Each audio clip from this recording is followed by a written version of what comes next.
നിങ്ങളുടെ കുട്ടി എപ്പോഴും തലവേദനയുണ്ടെന്ന് പറയാറുണ്ടോ? അതായത് പല കുട്ടികളും സ്കൂളിൽ പോകാൻ നേരം അതല്ലെങ്കിൽ സ്കൂൾ വിട്ട് കഴിഞ്ഞാൽ ഉടനെ തലവേദനിച്ചിട്ട് വയ്യ എന്ന് പറഞ്ഞ് കിടക്കുന്നത് കാണാം.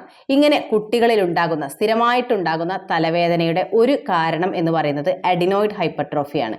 പ്രത്യേകിച്ച് ഒരു 10 വയസ്സിന് താഴെയുള്ള കുട്ടികളിലാണ് ഇത് കൂടുതലായിട്ടും കാണുന്നത്.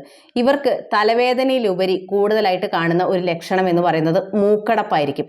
പലർക്കും മൂക്കടപ്പുണ്ടാകും, അതുപോലെ വായ തുറന്ന് ഉറങ്ങുക, കൂർക്കം വലിക്കുക, ഇങ്ങനെയുള്ള ലക്ഷണങ്ങൾ ഇതോടൊപ്പം ഉണ്ടാകും. എന്നാൽ ഇത് കൂടാതെ ഇതിൻ്റെ ഒരു കോംപ്ലിക്കേഷനായിട്ട് പലർക്കും സൈനസൈറ്റിസ് ഉണ്ടാകാം. പലരും വിചാരിക്കും സൈനസൈറ്റിസ് വലിയവർക്ക് മാത്രമായിരിക്കും ഉണ്ടാകുന്നതെന്ന്.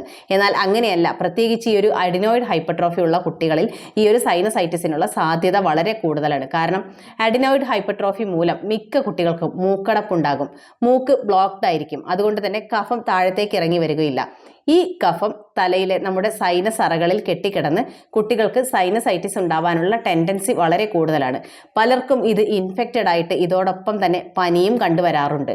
അപ്പോൾ അതുകൊണ്ട് തന്നെ കുട്ടികൾ തലവേദന പറയുമ്പോൾ അതവർ മടി കൊണ്ട് പറയുന്നതല്ല, മറിച്ച് കൂടെ ഇങ്ങനെ എന്തെങ്കിലും പ്രശ്നങ്ങൾ ഉണ്ടെങ്കിൽ തീർച്ചയായിട്ടും നിങ്ങളൊരു ഡോക്ടറെ കാണിച്ച് അതിനുള്ള ട്രീറ്റ്മെൻറ്റ് എടുക്കണം.